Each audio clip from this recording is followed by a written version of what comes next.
Hello, everyone. I'm Katie McManus, business strategist and coach, and I'm here with my favorite money healer and coach, Mega Bradley. Mega, you're joining us from your car today. We're just doing this ultra authentically. Sometimes timing and life sets you up that you have to do stuff from your car, and that's okay. It is okay. As long as you're not breaking any traffic laws while you're doing it. So just want to be clear that Mega is parked. She's not moving. She's not on the highway. She's not running little children over. Here are my hands, and we're not talking. I'm driving a Tesla right now. It unnerves me when people do those Facebook lives and they keep looking. I'm like, why am I watching this? Number one, and then I'm usually like, I usually watch it on silent. Like I just see it coming through the Facebook feed and I'm like, oh shit, I hope they don't hit somebody. Like literally, like don't do that. That's my PSA. I nearly died from someone texting and driving. So I have a very there's not a Facebook live alive around anywhere that is worth you possibly hitting someone else while you're driving. No. So we'll start with a PSA today. There we go. Off the high horse and soapbox. Now here I am back. Well, yeah, and I just think that, wouldn't the police just go back and give you a retroactive ticket? I would hope so. I hope so. I mean, it's just so unsafe. Yeah. But anyway, so Mega's in her car, but she's not driving. I'm sitting on this porch that doesn't have air conditioning, so it's very hot. We're in 90% humidity right now. I am so ready for That's why you need to come to Tennessee. I know. Do you have humidity there? We do, but I think it's not quite as humid as that right now. Yeah. It's not like New England humidity in the summer. No, I've been in New England humidity. You guys have more humidity than we do. Yeah. Oh my God. Literally, I have my bedroom. I have a window air conditioning unit in there. And if you touch the outside of the wood door, it has condensation on it, on the outside of this air. It's not even that cold in there. It just has condensation because there's just so much humidity in the air. Mm-hmm. But anyway, that's not what we're talking about today. No. We're talking side tangent. I love starting off with a side tangent. It's like, oh God, the people who show up and stick with us are why the hell did I come here today? I don't know. No, but the thing that I wanted us to talk about today, and we talked about this before, is this whole fear that we have when we start off and we start charging what our service is worth. And we're afraid that the response we're going to get is, who the fuck are you to charge that much? Yep. Right. And even highly successful business owners like yourself and myself, we still feel this. Mm-hmm. When we think about raising our rates or rolling out a new program that has maybe a few less touch points with us, it never goes away. So if you're in this at all right now, I just want to normalize it. The good news is that you're not a sociopath, because only sociopaths and psychopaths don't have this fear. But the bad news is that it never goes away. So let's talk about, Mega, I want to talk about with you specifically where this comes from. Mm-hmm. And we can both talk about the things that, it affects in your life, because it doesn't just affect how much money you end up with in your bank account. Right. I think the most common belief is usually I am not enough, or I am enough in the negative. And that comes from a lot of times in people's families. Who do you think you are starts really, really young. And it may not just be around money. I mean, money, I think that's a big thing, is a lot of times people say, oh, I don't have money problems. And I'm like, yeah, but you probably have some sort of issue that someone seeded into your subconscious around who do you think you are? Right. And who do you think you are to win that award? Who do you think you are to wear that outfit? I mean, it just goes on and on. So that's the first place to look in the belief systems that I dig. No, it's and it's funny whenever I get on the phone with someone and I check out people's LinkedIn profiles before I talk to potential clients, just because I want to see what I'm looking at. And I can guarantee you, if you have your name and then have all those little acronym credentials after your name in your LinkedIn profile, I guarantee you're undercharging, because you are, no one fucking knows what any of those things mean. Right? Except for a very, very small niche of people. It distracts most people from looking at your name, your picture, gauging if you're useful to them. It's like, well, what does that mean? I don't know. I'm just going to keep scrolling because you've talked over me at this point. But usually people do it because they're trying to prove that they're credible. And if they're trying to prove that they're credible, they probably just assume that people think that they're not credible. You know, Oh, sorry. No, go ahead. Sorry, I didn't mean to cut you off. Instead of just going and saying, this is the problem that you have, this is how I solve it, and here's how much I charge, and it's worth the money I charge. You spend all of your time trying to justify why you're even credible, and at that point, you are just, you're digging for the cheapest clients at that point.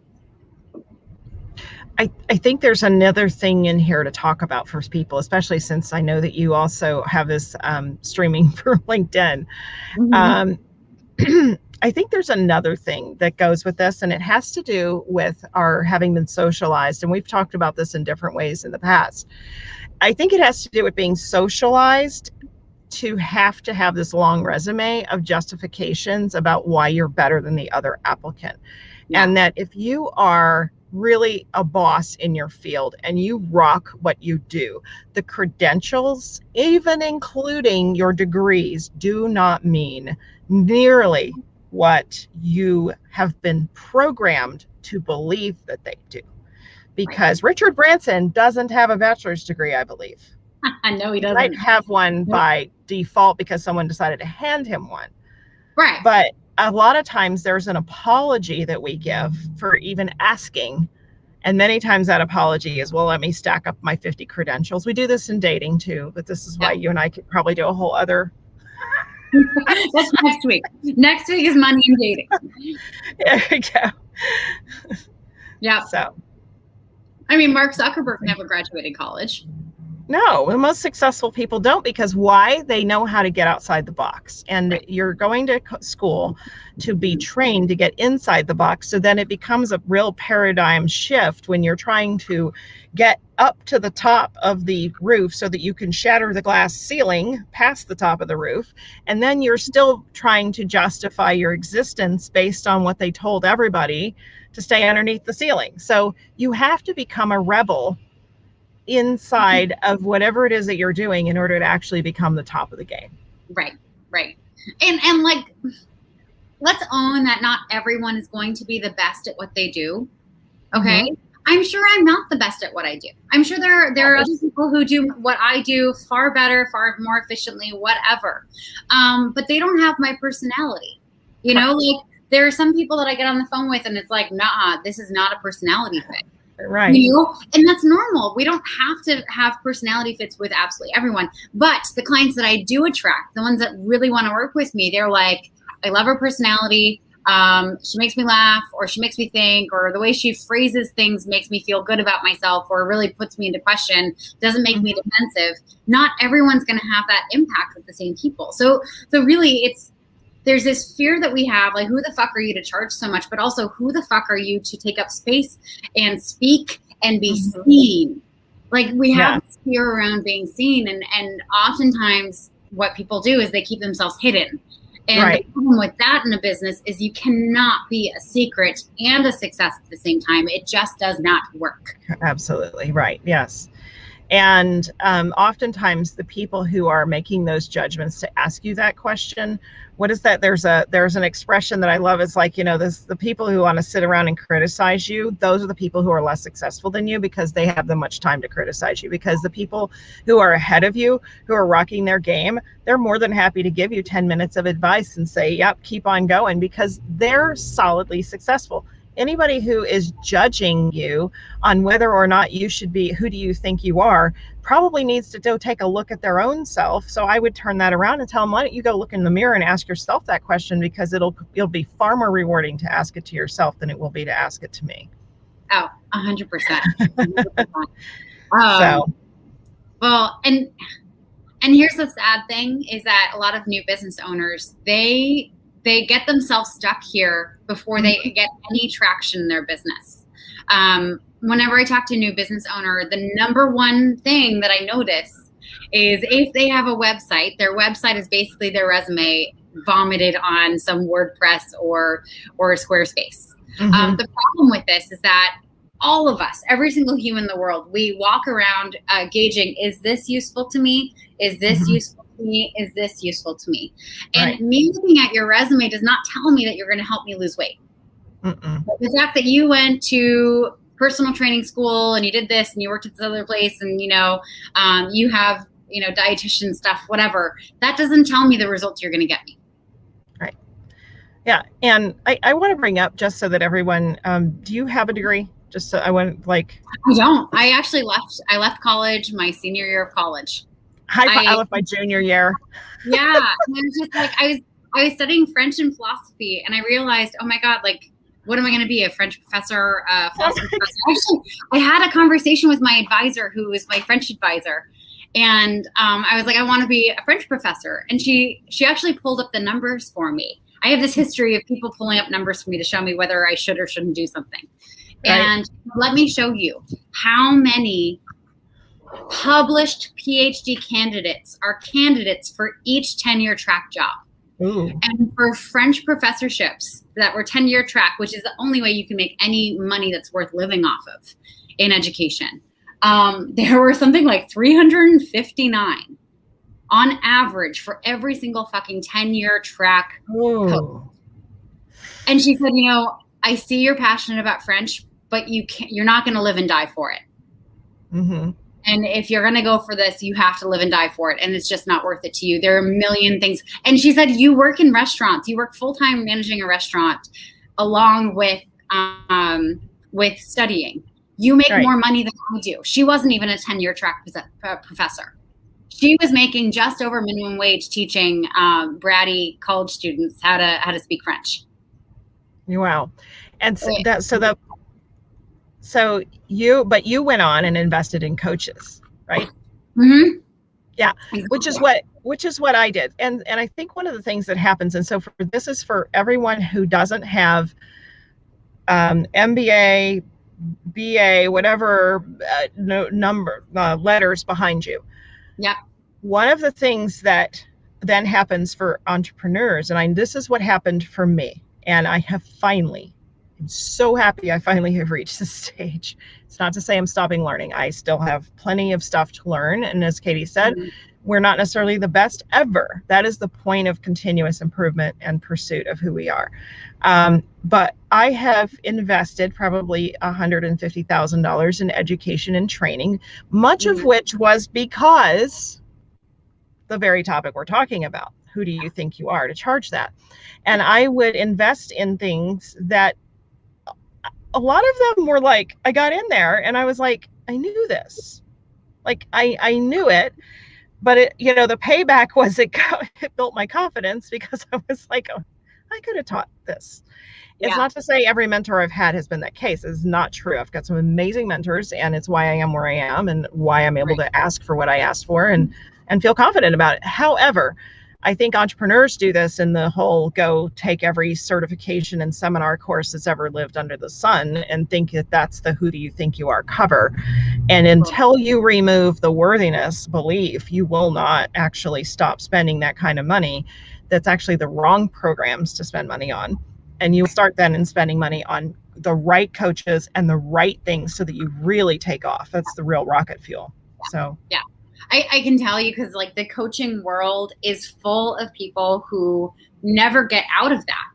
And there's a certain point, like, yeah, sure. I'm a trained and certified coach through 2 credentialed, organizations in the coaching field.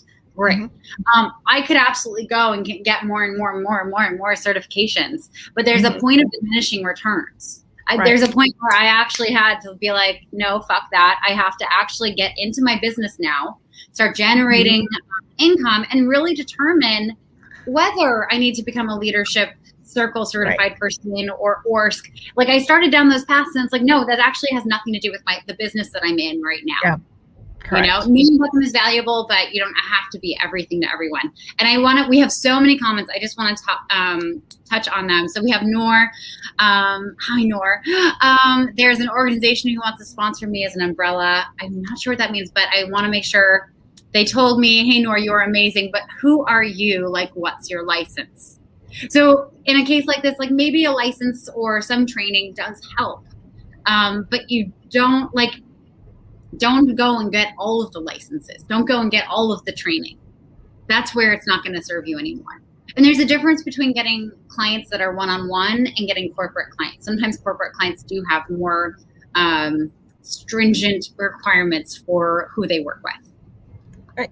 And I think that's where testimonials come in. I think that a testimonial from another corporate client that you've had, especially if it's been in the realm where you're with corporations or somebody who wants to look at a corporate sponsorship, then go find your other corporate credential people who can say testimonial, like you want to hire Nor or contract Nor because of XYZ. Like that is a different game in the corporate, but corporate's where I think this whole rooted issue started with the who do you think you are? Absolutely. Because if you're standing around the water cooler, I remember those politics because I used to work for Texas Instruments back in the it was mid 90s. And I remember somebody came up to me and literally said to me, it was in 1996, back when we had black screens, and part of the paradigm is between you and I is like the difference in which generation we're in. Right. And so in 1996, there's still dot matrix printers and all this other stuff. And I remember working Texas Instruments, and they tapped me to do they tapped me to do the employee referral tracking program for Texas Instruments. And I was a high school, technically by their standards, I was high school or associate's degree because I had dropped out of my junior year of college. Right. I had a presidential scholarship in college that I dropped out of, which was even more like, what the hell is your problem? And so when I was standing there, I remember like literally somebody goes, well, who the hell are you? Why'd they pick you to do that when you are not even like a developer? And I'm like, I showed them that I could, and I did. And even inside of a corporate umbrella, that's still, now, of course, they paid me at the level that was the pay grade I was at, but they gave me an opportunity, which ended up creating a chance for me to go speak at other offices and different things like that. And there were people literally like, who are you think you are? So that'll happen the minute you try to become successful in life, or when you become successful in life, people will sit back and go, who the hell do you think you are? Yeah. Yeah. There's this Australian term, I don't know if we've talked about it before, but tall poppy syndrome. Oh yeah, I heard you mention it. Yeah, so it's like if you want a perfect field of poppies and you want it to be completely uniform, if there's a tall poppy, you have to lop it off. You have to cut it down. Yeah. And it's amazing how we do this to each other. It's like the crabs in the bucket too. If a crab tries to come out, all the other crabs will like pull it back in. We had Bhakti say something. Isn't it an organic process? I mean, once you get a lot of my clients, I will tell them if they're not confident going for that high rate, we come up with an interim offer that they get to play with so they can get used to at least running a sales call and asking at least for something. Because generally they go from like asking for $100 an hour, which, by the way, if that's what you're charging, you're not charging enough. You cannot survive on that. That is just not feasible. If we're a transformational service provider. But yeah, absolutely. It's a learning curve and we all go through it. I went through it. I've had to raise my rates how many times in my business, both based on my comfort level and also based on the commitment that I get from my clients to do the work. Yeah. Well, great question. Yeah, that is a great question. I think it is definitely organic, but it's also how long does that persist? Because there's a lot of people who will be like, well, one day I'll charge that. And literally 5 years later, they're working 80 hours a week, starving, trying to figure out why they're so burnt out and frustrated. And so the question is yes, it's an organic process. So the answer is it's an organic process, and you need to make sure that it's organic on the speed that it needs to be. Otherwise, it turns into a very costly, energetic thing. Yeah, absolutely. And Colleen, to this whole topic of money stories, sometimes your price may snap someone's head back, but that's on them. Get paid what you're worth and the value outcomes you bring to the table. 100%. Someone else reacting to your prices is their money story. It's their problem. You can call attention to it, but your service is worth what it's worth. It's probably worth more than everyone is charging for it. Yeah. And a good exercise is to go find somebody that charges a lot. Like There's a coach that I can think of. I won't bring his name into the picture, but he charges $100,000 to work with him for a day, I think it is. Yeah. And it's great to just find somebody who's literally charging like way more than your money blueprint is really subscribed to. And you just be like, use it as a catalyst to be like, what stuff is in my field? And the more you become aware of where your judgments are, that's a piece of the personal development that becomes ongoing, because you start to notice your judgments. You start to be able to track your patterns even before you hire somebody like me or Katie. Then you're just like, oh, here's the stuff. I can't seem to get past this. Every time I see someone, I think this. And then we're able to go in and be like, all right. Right. Well, and I love that you bring that up, because for me, that activated that catty voice that I have in my head. You know, we all come across someone who's like really not that bright. No offense. I don't mean to sound like a bitch here. No, I know what you mean. You know, we come across as someone who's really not that bright. They don't have their shit together. You just think like, oh, they probably just skated by, like not skated by, but like just got through school by the skin of their teeth, and that was it. And then they're being super successful doing what you want to do. And it's like, well, honey, if they can do it, you can do it. Mm-hmm. You know, if they can believe in themselves enough to go and make this happen, you can too.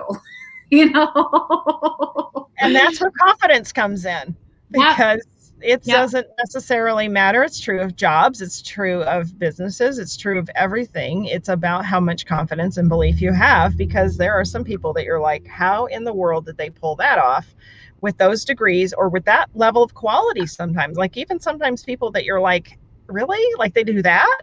And then you realize, oh, back to the cycle of proving things, right? So, right. There's a great documentary. If this is homework that we're giving, there's this great documentary that's so activating. I don't know if you've seen it. It's by Banksy, actually, the pop-up artist. Yeah. And it's called Exit Through the Gift Shop. Oh gosh. I haven't seen it, but that sounds great too. But it's so activating for those of us who have this story that we have to have all these credentials to be taken seriously. Like there's this guy, it's all about this guy who really just wanted to hang out with street artists. So he just lied and told everyone that he was making a documentary. And Banksy finally, like he acquired all this footage, and Banksy was finally like, okay, so when is this documentary happening?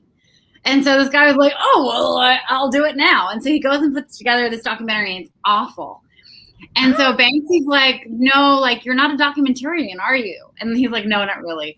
And so he's like, well, why don't you become a street artist? You've been hanging out with street artists. And this guy made like $1.8 million in his very first show, because he just didn't have that voice in his head to even doubt that he could do it.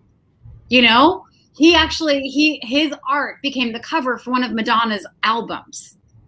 Oh my gosh. Like, it's, no, I did not hear this story. You have to, I don't know, I think it might be on Amazon Prime right now, but it is so activating for those of us who have this voice of who the fuck do you think you are to charge that much or to do this thing? Because there's this person who has like no qualifications to do the thing. He just literally replicates what other people do and, you know, is wildly successful at it. You know, sorry. Oh no, sorry. That reminds me of, there's a Facebook group, which if you end up in Nashville, you'll end up in this group. But I love it for the fact that it's like I could write volumes of personal development books out of it. And people will post in there. And I think it's something that's relevant, not just for people that are maybe in the first 10 or 15 years of their career, but it's relevant for everyone. And these people were like, well, how could I possibly make more when the only thing people are offering is X?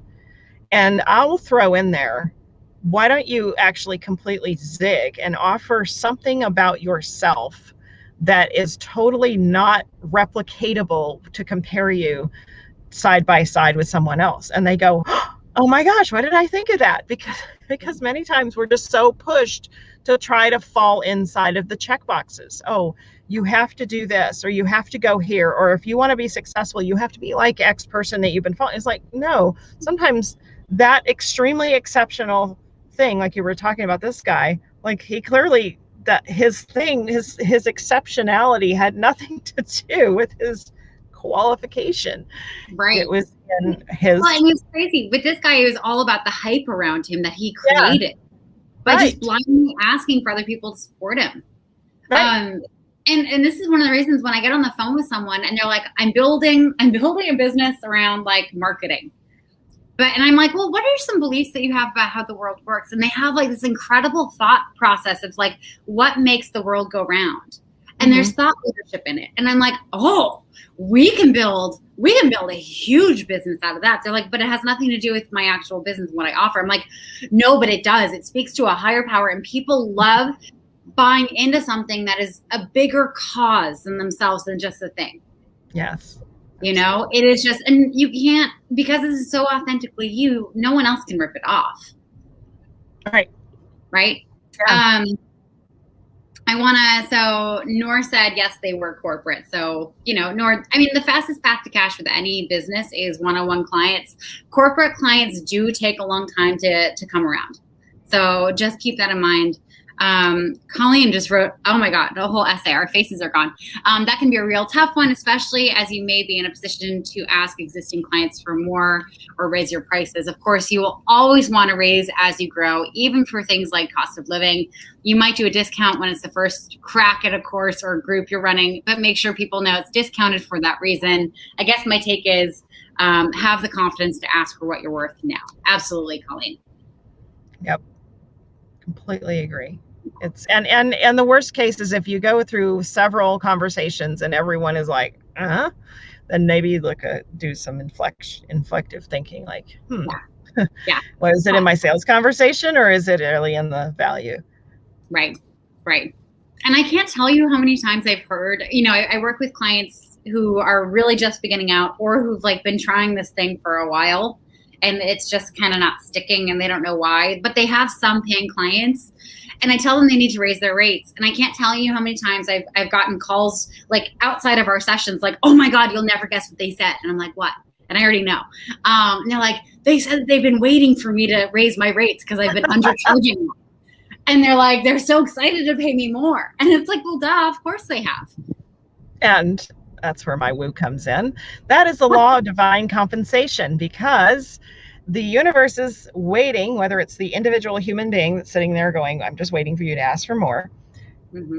Or if it's the action that you take that then creates the next paying client that pays that, is that your energetic value is already reflective in the quantum physics of who you are and what you're showing up to do. You will not make more or less only if you're asking, than you are deserving to make if you actually ask for it. Yes. So that one's always a little bit like, what?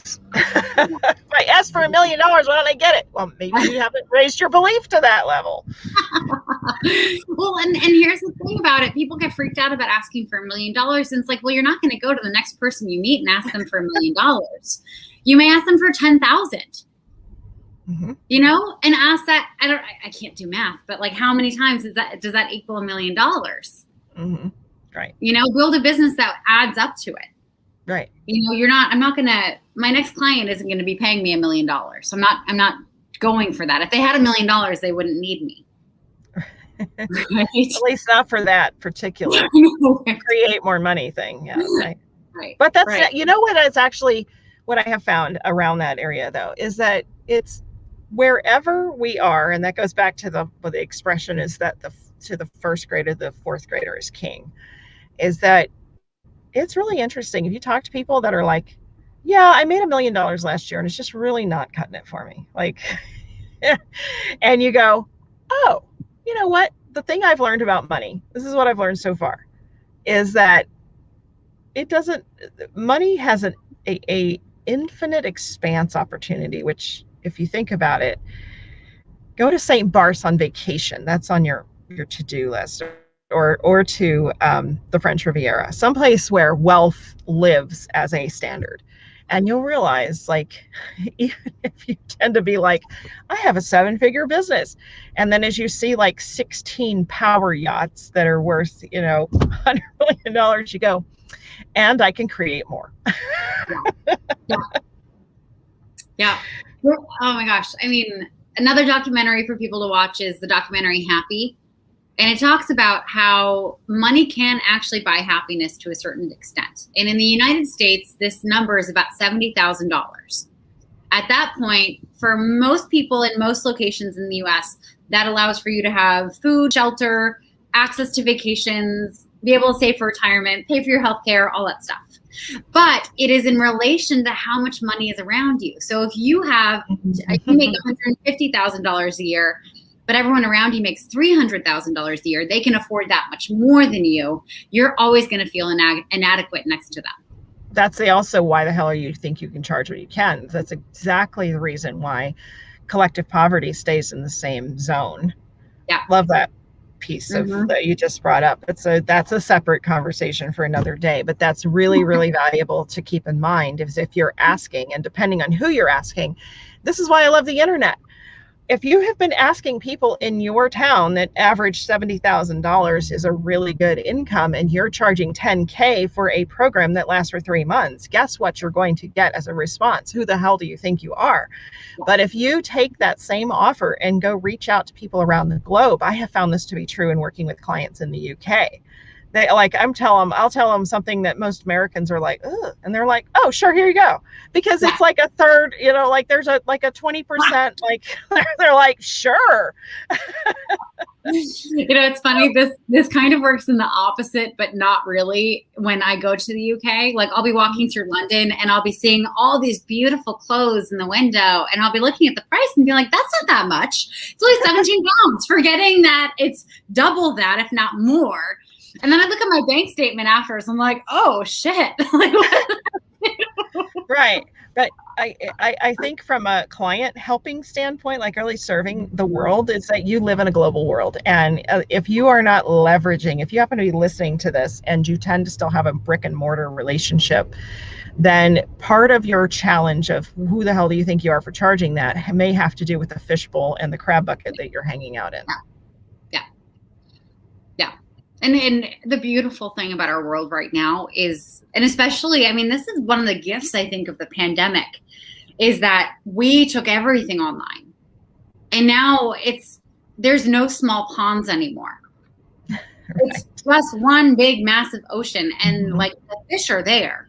You just have to make yourself visible so that they can see you and be like, oh, I want to take a bite of that. Mm-hmm. Yeah, exactly. I really love that I stuck with that whole metaphor all the way through.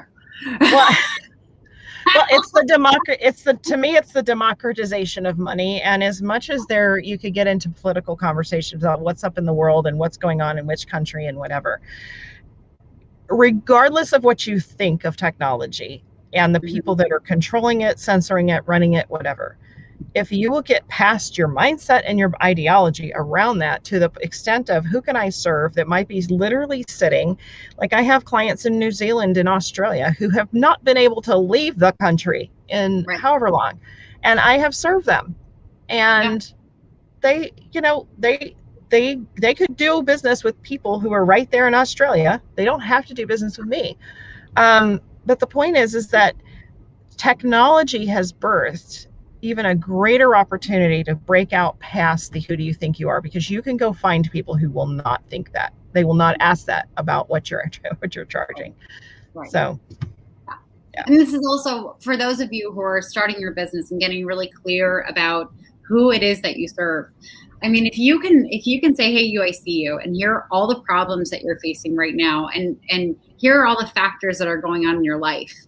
And by the way, like, you created this, right? Like, you have choice here. So do you want to create something different? Because that's what I help my clients do. And what do you want that to be? If you can say that, and then at that point, you've given choice over to this human being where they have felt completely stuck. Right. And then you're saying, this is what it'll take. This is the amount that I'm going to charge you to help you transition out of what you're stuck in to what you actually want. Like, that is priceless. And if you actually don't charge enough for it, people are going to think that you're full of shit and you're selling snake oil. Right. And one of the things that I like to use as a hack, and this is the hack that worked for me until I really got very confident on my value, and yet I will also continue to give, is that you can, if you really have who do you hell do I think you are, then donate 10% of it, tithe it. in some form or fashion. I'm not talking whether you're religious or not, but tithe 10% of it off to a organization or some people who could benefit from that, you receiving that windfall of well-being, because it will help you bolster your own confidence, because you're like, who the hell do you think I am? Well, you know what? 10% of my profits go to fund this domestic violence shelter in my town. And it is incredible backing. Plus, it's incredibly good karma. So it echoes out, and it will support you, because people will buy from you or do business with you when they know who and what you stand for. Because when people purchase based on aligned values. Yep. And there's no such thing as scaring away business and not having enough business. I do fundraisers for Planned Parenthood and NAACP all the time. You know, as much as I can in my business. And like, the people who are bought into me are that much more loyal to me for it. Yeah. Right. And you know what? I'm fine with scaring away the people who don't want their money going there. That's fine. All right. We need to do a whole conversation on that. But I know.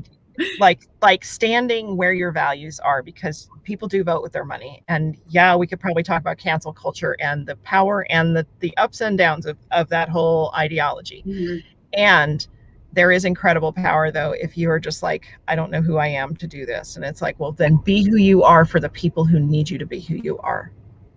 Right.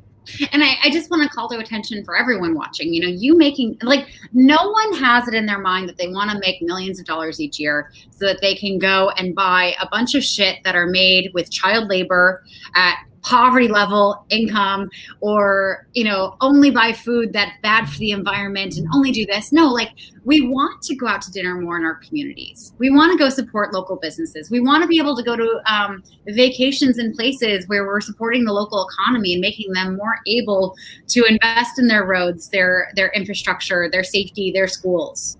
And allow for those business owners there to be able to take care of their families. Like having more money is not inherently evil. It's not like Scrooge McDuck, you know, doing like backstroke in all of his dollar bills. It's actually I'm not a believer in trickle down economics in any way, shape, or form, but you know, you are becoming a part of the economy. You are supporting your community in that way. Right. You know, you're not just using money so that you can support all the evil in the world. No, like, if you are, then you're a psychopath, and go away. Stop watching now. I saw a meme the other day that really kind of hit this very thing on the head. And it was the "Who do you think you are?" And it was the guy with the private jet. I don't know if you've seen this meme float around, but it says, "Who do you think you are to fly in a private jet?" And he says, "Who do I think I am?" Well, I'm the person that had enough money to pay for the jet to be manufactured and purchased, for the person who had to fuel the plane and put it out on the runway and everything else. And so while quote unquote trickle down economics is a whole conversation in and of itself, one of the other things that tends to happen is people go, well, I don't want to be considered or associated to people who might be really selfish in the world's view, and based on, oh my gosh, who do you think they are? And well, you know what I say is that the one thing that is true is that nothing is unseen by the energetics of the universe. So if you are a really nasty person, the universe sees all of it. If you are a really awesome and good person, the universe sees all of it. So if you are walking your walk and living in the integrity that you espouse to the world that you are living in, then trust that and know that it is always seen, rather than worrying of the judgment of another human being who cannot see all of you. Yeah, 100%. And also, you know, you're in choice. If you are that person with that private jet, maybe you rent it out and you donate all the funds to some organization that matters to you. Yeah. You know, maybe you do what the Patriots did when the pandemic hit, because they couldn't find cargo planes to ship masks and gloves to doctors. They sent one to China and flew it back to supply all the doctors and hospitals in Massachusetts with supplies that they needed. Yeah. Which ultimately it's, you know, be a steward of your wealth, and more wealth will come to you. Yeah. 100%. And don't worry about the jerks. They trust me. They got their own problems. I've had to massage many of them when I was a massage therapist. I have done massages in like mansions in Phoenix, down in Paradise Valley. And you think for a minute that some of these people that may be harshly judged. On one hand, you have a conversation with someone, you're like, you're the most humble human being in the world. Yes, you have this beautiful house, you have all this stuff, it's all these material trappings, and they're the humblest, kindest person making a huge difference. And then sometimes you meet the biggest, deepest narcissist, and you're like, you're the reason why money has problems with people in the world. Like, people are just like, no, forget money, or let's judge money. So just remember that there is an equalizer, which is that nothing is actually hidden in the scope of the quantum field. Yeah, I love that. And I think we should end on that note. So everyone, go and do something kind today and do something positive with your money. That is your call to action from this live. Become visible in that way. Because more money loves that. And money wants to come to that. Yes, absolutely. Yeah. Cool. Maggot, thank you so much for joining me. And thanks for the great topic. I'm leaning very heavily to moving to Nashville. And Maggot lives in Nashville. And we've never actually met in person. We've been doing these lives in clubhouses for how many months now? And I'm like so excited. We're going to have to do one live in person. I know. Sure. I know. Yeah. I'm like with like moving boxes and everything behind the scenes. Yep. Anyway, thank you for joining me today. We'll be talking next Monday about any number of topics that we said we might talk about next week. So tune in next week at the same time. And thank you all for joining us. I hope this is useful. Thanks. All right. Thanks, guys. Take care. Everyone. Bye.